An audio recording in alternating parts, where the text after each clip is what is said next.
Halo, ketemu kembali dengan saya Pak Frans, masih di channel Frans DL dengan timeline ikhlas berbagi rela memberi. Ini adalah channel pendidikan yang akan memberikan tips dan trik tentang pembelajaran matematika dan juga tutorial lainnya yang berkaitan dengan dunia pendidikan. Untuk kesempatan kali ini kita akan membahas materi statistika kelas 5, khususnya materi menyajikan data dengan menggunakan tabel frekuensi, diagram batang, dan diagram garis. Contoh soal, hasil ulangan matematika siswa kelas 5 adalah sebagai berikut. Jadi ini adalah data hasil ulangan matematika siswa kelas 5. Kemudian kita diminta untuk menyajikan data hasil ulangan tersebut ke dalam bentuk tabel frekuensi, diagram batang, dan diagram garis. Kita akan mulai dengan yang pertama, menyajikan data dalam bentuk tabel frekuensi. Ada 3 langkah dalam hal menyajikan data dalam bentuk tabel frekuensi. Yang pertama, tentukan data terendah dan data tertinggi. 2. Tuliskan data urut dari yang terendah. 3. Hitung banyak data dengan menggunakan turus. Selanjutnya kita akan menyiapkan tabel seperti ini. Ada 3 kolom. Kolom pertama berisi data nilai, kolom kedua berisi turus, dan kolom ketiga adalah kolom untuk mengisi banyaknya siswa.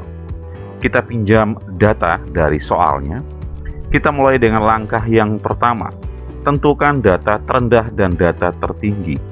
Dari data yang ada, kita bisa melihat data terendahnya itu adalah 50 dan data tertingginya adalah 100. Maka langkah pertama selesai. Langkah kedua, tulislah data urut dari yang terendah. Ya, seperti kita ketahui di langkah pertama data yang paling rendah adalah 50. Kita urutkan. Setelah 50 ada siswa yang mendapatkan 60. Selanjutnya ya 70, kemudian 80, 90, dan nilai tertinggi adalah 100. Maka langkah kedua selesai. Kita masuk ke langkah ketiga. Hitung banyak data dengan menggunakan turus. Kita akan mendata setiap data hasil ulangan siswa satu persatu. Kita mulai dengan data yang pertama. Ada siswa yang mendapatkan nilai 70. Lalu kita masukkan turusnya pada kolom turus. Kemudian 60, kita masukkan ke bagian turus satu kali. 60 lagi, berarti di baris 60 sudah 2. Begitu seterusnya teman-teman ya. 60 berarti 3, 90 masuk di baris nilai 90 satu kali. 100, 60 lagi, berarti 60 sudah 4. 60 lagi. Nah teman-teman, ketika 60 lagi berarti baris nilai 60 ini sudah akan ada 5. Maka untuk data yang kelima bisa kita garis miringkan seperti ini. Begitu seterusnya, setiap data kita data dan kita masukkan di dalam turus.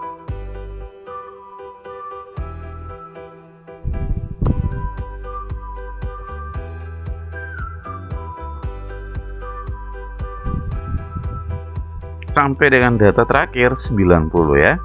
Oke. Nah, selanjutnya kita menuliskan data banyak siswa dengan melihat turusnya. Data 50 kalau kita perhatikan turusnya ada 2, berarti banyaknya siswa yang mendapatkan nilai 50 ada 2. Kemudian 60 berarti ini 5 ditambah 1.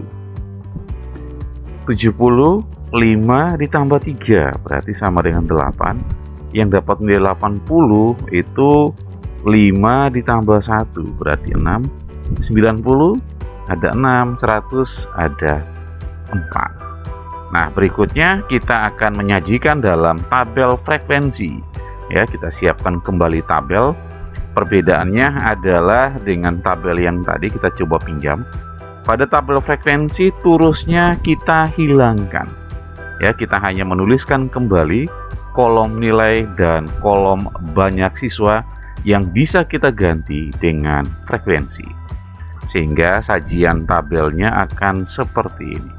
Jadi inilah teman-teman tabel frekuensi nilai ulangan matematika kelas 5.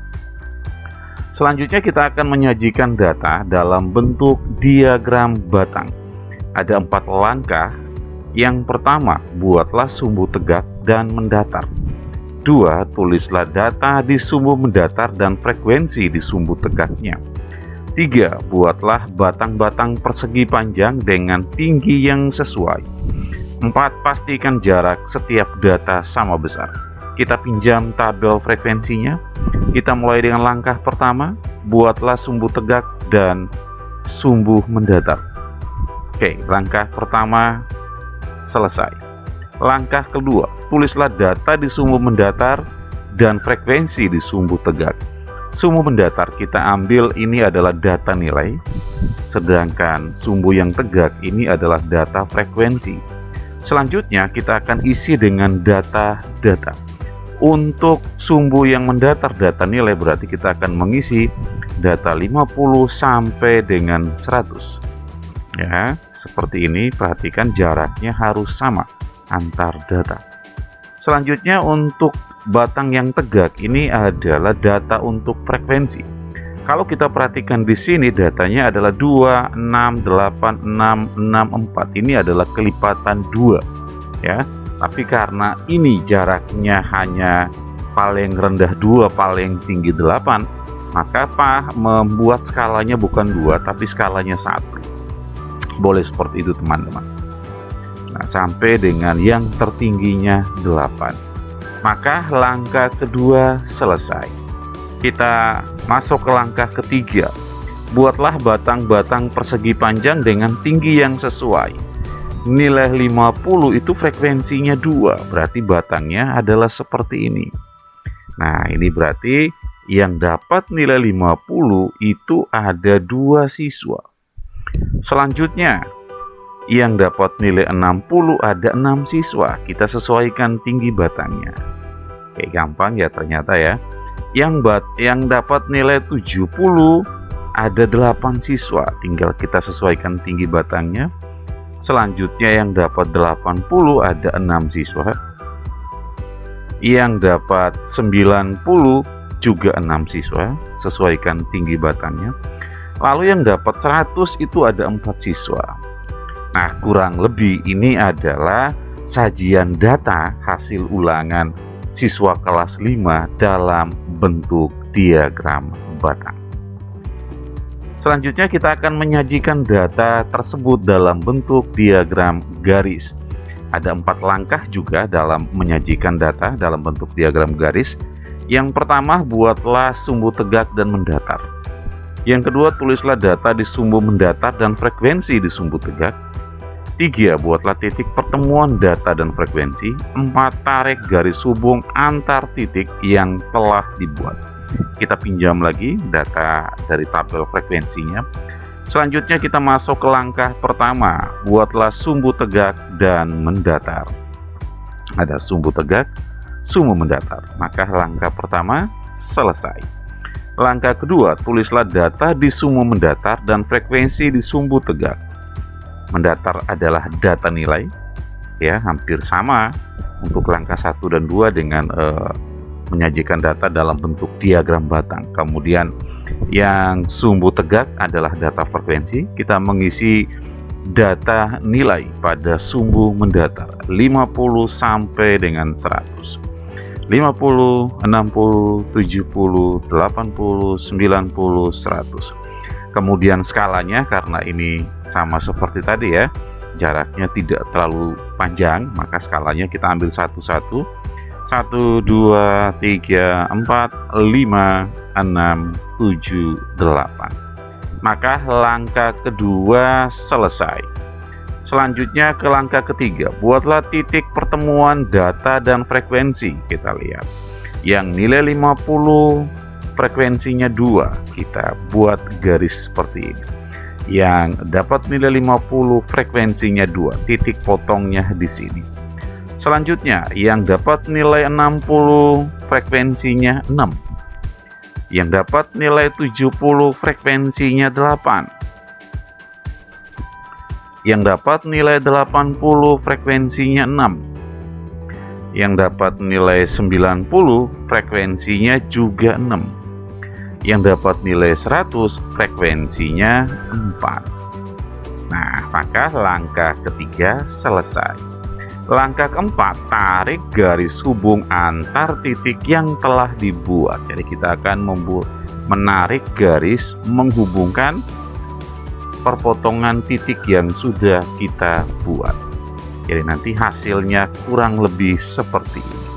Jadi ini adalah gambar diagram garis ya dari hasil ulangan siswa kelas 5. Kurang lebih seperti itu untuk video kali ini, bagaimana kita belajar menyajikan data dalam bentuk tabel frekuensi, diagram batang, dan diagram garis. Terima kasih sudah menyimak video ini, mudah-mudahan bermanfaat. Seperti biasa, jika suka silakan jempol ke atas, tidak suka boleh jempol ke bawah, tuliskan komentar di kolom komentar. Aktifkan loncengnya ya, supaya selalu mendapatkan update terbaru dari channel ini. Dan jangan lupa subscribe, karena subscribe itu gratis. Terima kasih, tetap jaga kesehatan, Tuhan memberkati.